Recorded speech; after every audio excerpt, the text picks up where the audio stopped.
All right, so you're ready to wade into the waters of job offer negotiations, huh? Yeah. Well, today we're doing a deep dive on some strategies with Professor Deepak Malhotra.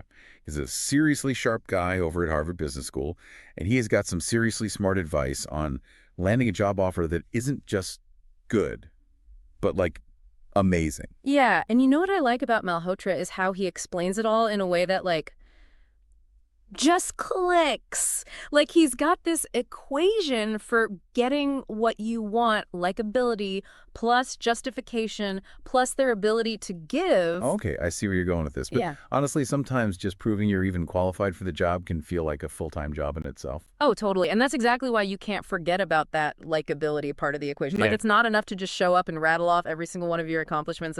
You're trying to win a medal, right? You've got to show them who you are, why you're passionate about this, and how you'd be someone they actually want to work with day in and day out. Yeah, it's like that saying people would rather work with someone they'd want to grab coffee with, you know, not just someone who throws a resume at them and demands a raise. 100%. And this is where I think a lot of people stumble.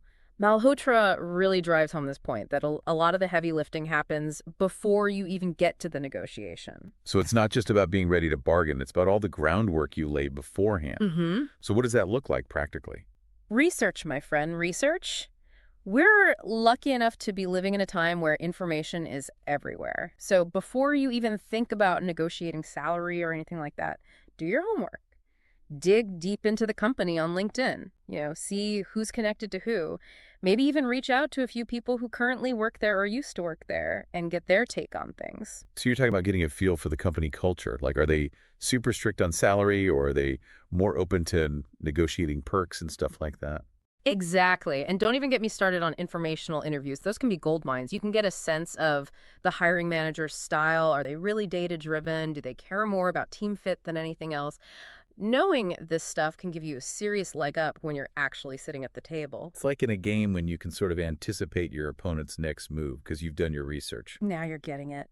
And speaking of strategy, one of the biggest takeaways I got from Malhotra was this idea of figuring out the why behind the questions you get asked, especially the tough ones. You mean like the classic, do you have any other offers question? Talk about a curveball. Right. It feels a bit trapped, doesn't it?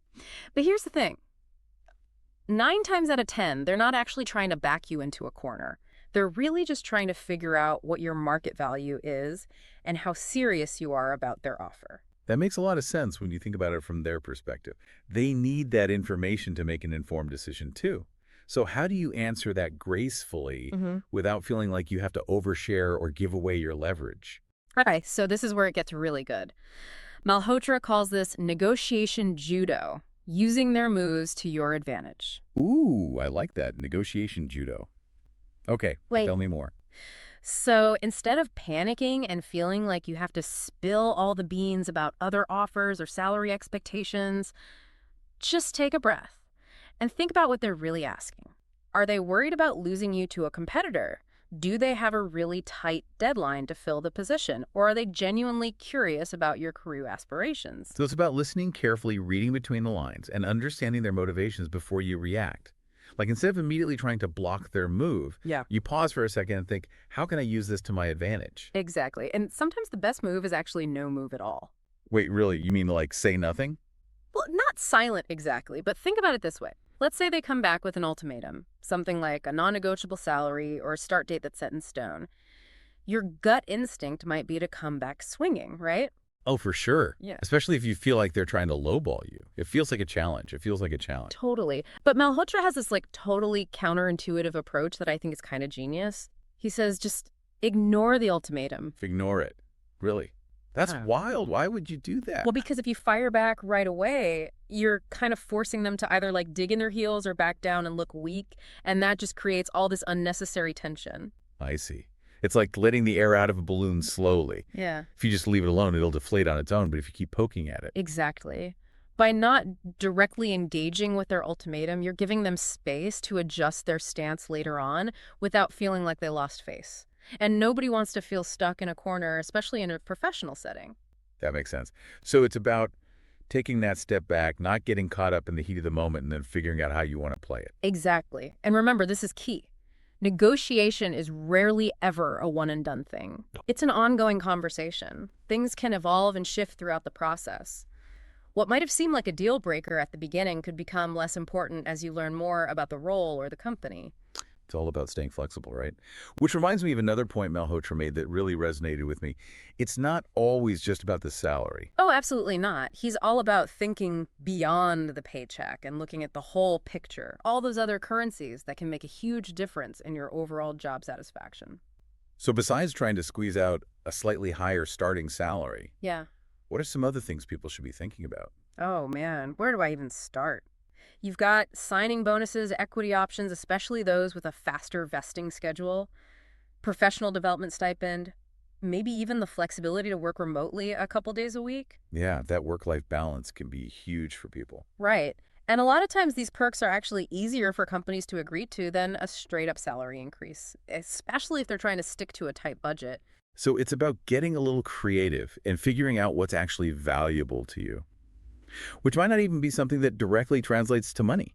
Now you're talking. It could be something like having a mentorship program set up with someone more senior in the company, or negotiating for a clear path to a promotion within a certain time frame. Oh, and even like the timing of your performance reviews, Yeah, that could have a huge impact down the line. absolutely. It's about aligning your compensation with your long-term goals, not just your immediate needs.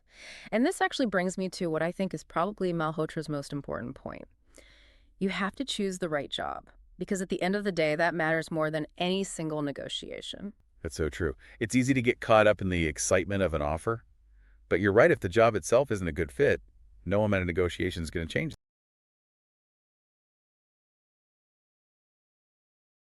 that. It's like trying to shove a square peg into a round hole. It's just not going to work long term. So before you even get to the offer stage, how can you be sure you're setting yourself up for success? How do you know if you're aiming for the right job in the first place? That's where some serious self-reflection comes in. What are your non-negotiables in a job? What are your values? What kind of work genuinely excites you? And what kind of environment lets you do your best work? Those are the million-dollar questions. Those are the big picture questions, right? Right. It's easy to get so bogged down in the day-to-day grind of the job search, but it's crucial to take a step back and think about where you really want to be 5, 10 years down the line. Exactly. Because honestly, how you negotiate this one job offer, it's tiny compared to the trajectory of your whole career. Malhotra uses this analogy. Nobody really sees themselves as part of the crowd, right? But if you're not careful, you can get swept up in the current and end up somewhere you never intended to go. It's like you can't control the wind, but you can adjust your sails, right? 100%. And those early decisions you make in your career, the jobs you say yes to, the skills you decide to focus on, the people you choose to surround yourself with, those are the things that really set your course in the long run. So don't just settle for any old ship. Make sure you're sailing on the right one. Exactly. Even if it means taking a little more time to get there. Man, this has been eye-opening. I feel like we tend to make negotiations way more complicated than they need to be. Yeah. What I'm hearing from Malhotra is that it's really about getting back to basics. Be yourself, do your homework, know what you're worth, and most importantly, have a clear vision for what you want in the long run. Couldn't have said it better myself. Yeah. And Malhotra throws in this other little nugget of wisdom that I just love. He challenges us to shoot for an 11 out of 10 in our negotiations. An 11 out of 10. Okay, now you have to explain that one. Okay, so it's like this. It's about going above and beyond just getting what you want out of the deal. It's about finding ways to make the other side genuinely pumped to work with you. Leave them feeling like they got an amazing deal too. It's a win-win. Exactly. Think about what you bring to the table that nobody else does. What are your superpowers? I like that, superpowers. Right. Maybe you're a master networker, a creative genius at solving problems, or maybe you're just insanely passionate about the company's mission. Whatever it is, don't be afraid to let that shine through. So as you gear up for your next big job offer negotiation, remember, it doesn't have to be this cutthroat battle. It's about coming to the table with confidence, knowing your worth, and having that genuine desire to create something awesome both for yourself and for the company. Well said. And who knows, you might just walk away with an 11 out of 10. Now, that's a mic drop moment if I ever heard one. This has been a fantastic deep dive. I feel a million times more prepared to tackle my next negotiation with confidence. Thanks so much for breaking this all down with me. Anytime, go get 'em.